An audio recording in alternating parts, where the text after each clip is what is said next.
get behind the backboard, then this is how you do it.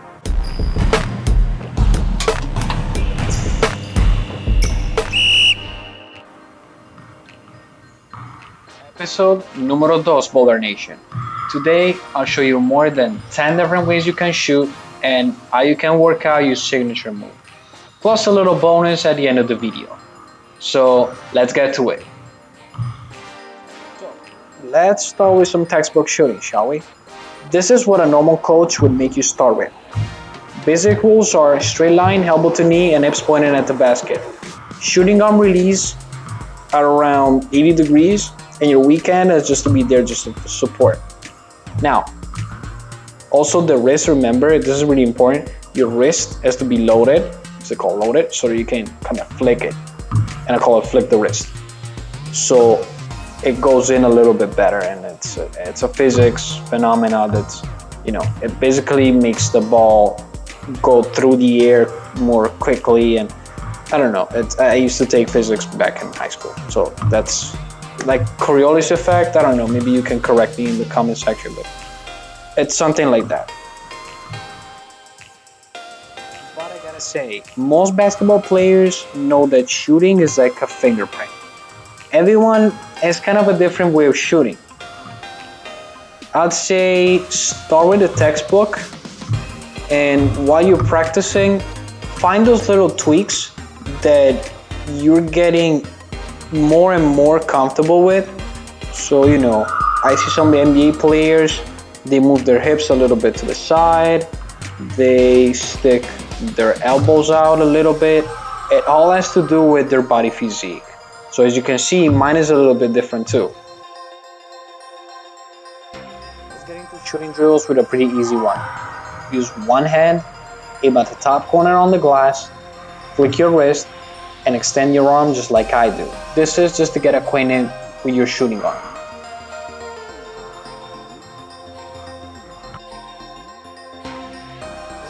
The same as before, but try to get a clean shot without touching neither the iron nor the backboard.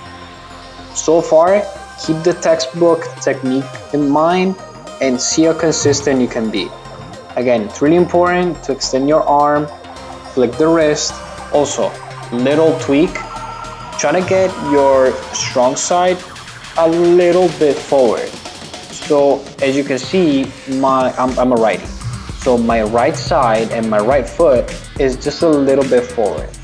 I believe this is physics, and this is just for the ball and for the shot to give it a little bit more momentum.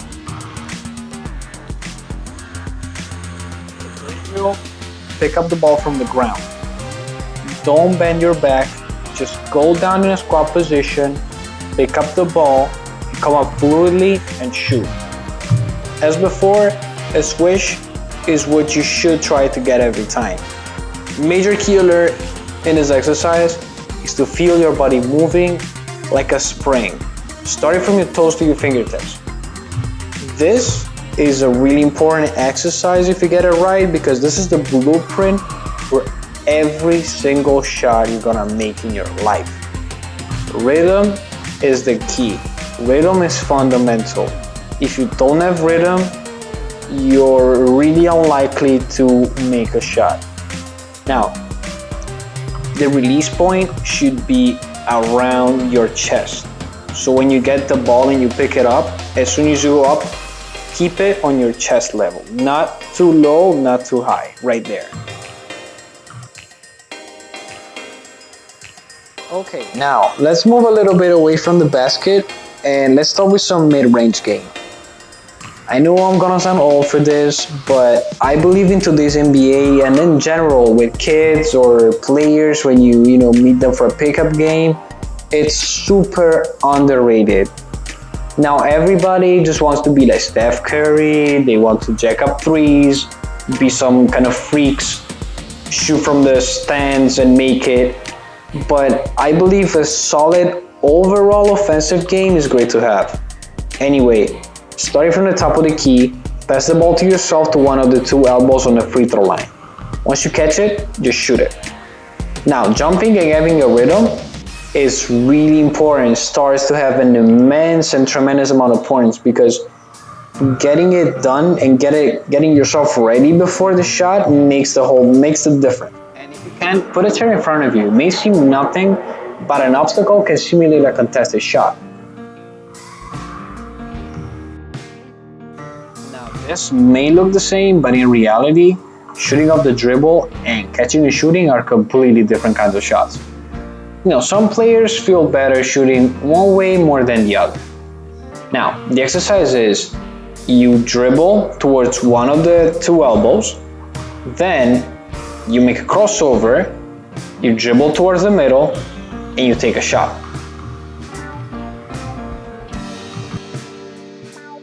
Just for example, Cal Korver is a pure catch and shoot player, whereas Nick Young is a pure off the dribble shooter.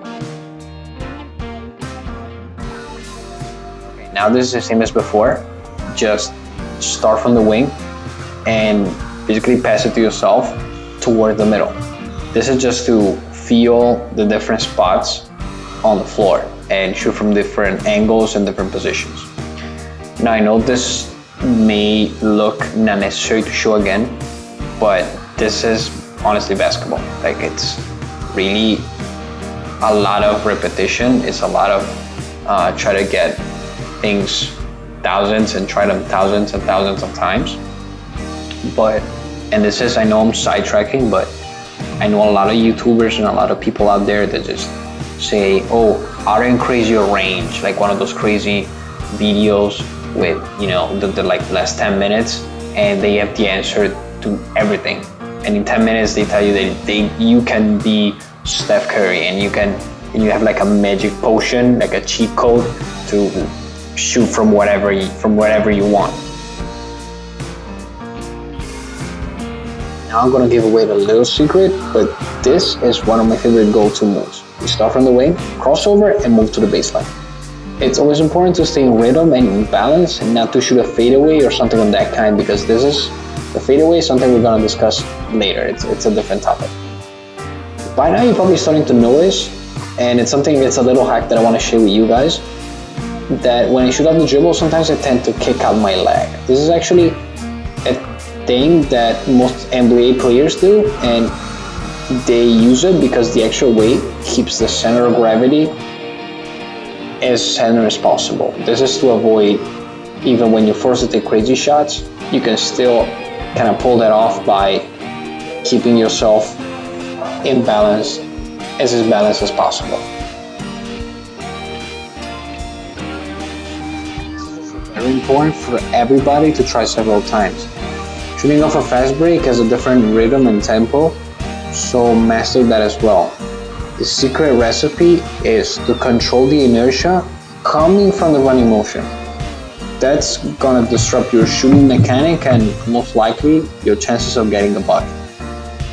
All the guards out there, this is fundamental to know how to do properly.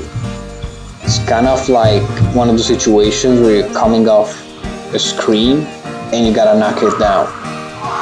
Keep your composure and shoot with using your lower body as much as possible to gain rhythm. And let me be clear for everybody, if you step the line after the shot, the three-pointer still counts. Simulate shooting off a rebound. Throw it against the glass, jump as high as you can, and try to finish as strong as possible. I will have to carefully break down some details on how to rebound properly as far as standing and position, and that deserves an episode on its own. Just think about finishing strong. This will definitely improve your quickness and overall elevation.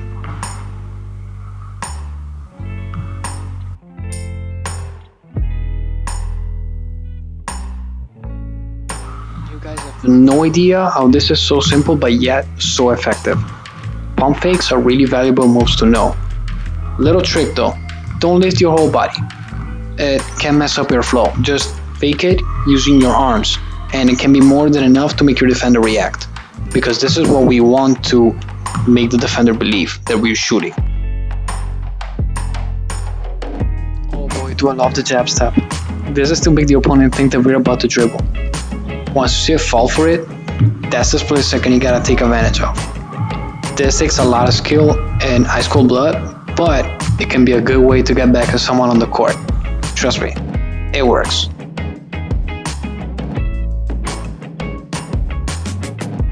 Little history lesson. Does any of you remember that iconic shot by MJ in the finals against the Jazz? Well, that was a step back. Ideal for when your defender believes you're going for it and boom, step back and bucket. Just be mindful not to travel. The move is made up of taking your leg backwards. Just one. The other stays in position.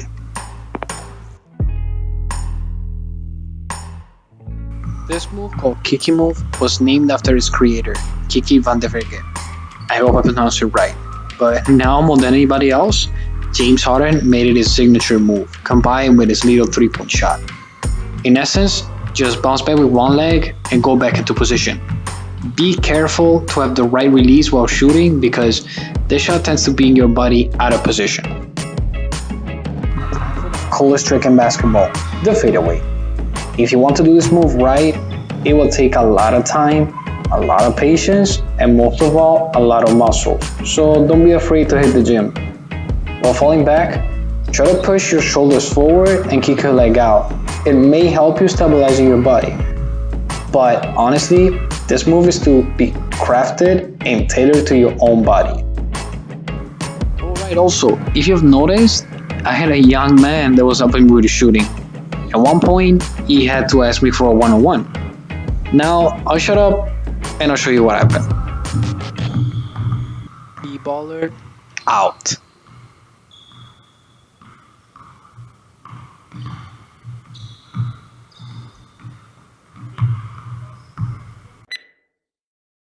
A new court, new location. Come on. So let's start with some textbook shooting. This is what a normal coach. So starting with the textbook way. So that contested shot situation. Contested shot. Also, little tip: you can find. Come on. Crossover. Get to the middle of the so that you have a mnemonic, and then yeah, whatever. Honestly, this is basketball. It's all about Yana opening the door, and I'm gonna give you. This concludes our episode. It was so much fun. Hopefully, you learned something new today. But get ready for what's coming next. Thank you so much for watching this video. Smash a like, comment for any questions, and subscribe if you're new. Stay tuned.